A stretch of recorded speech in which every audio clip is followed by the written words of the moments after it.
దారిదోపిడీ మూటాల ఆట కట్టించేందుకు హైదరాబాద్ పోలీసులు రంగంలోకి దిగారు.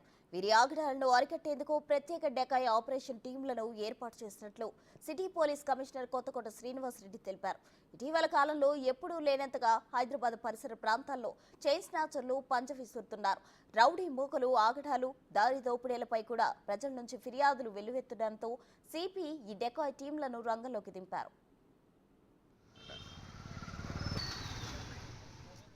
లా అండ్ ఆర్డర్ పోలీసులతో పాటు ఇద్దరు ఏఆర్ కానిస్టేబుల్ను జత చేసి యాంటీ స్నాచింగ్ టీమ్ గా ఏర్పాటు చేశారు.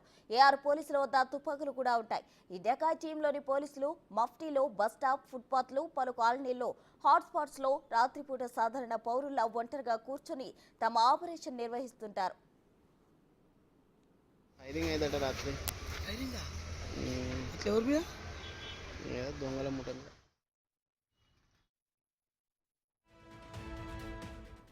ఒంటరిగా ఉన్న వారిపై దొంగలు, అల్లరిముఖలు, పోకిరీలు, నేరస్తులెవరైనా అటాక్ చేస్తే ఈ డెకాయ్ టీం అప్రమత్తమై వారిని పట్టుకునే ప్రయత్నం చేస్తారు.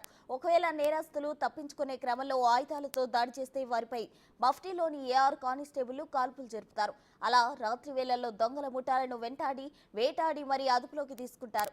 వారం రోజుల వ్యవధిలో 9 ముఠాలు ఈ డెకాయ్ పోలీసులు అదుపులోకి తీసుకున్నారు.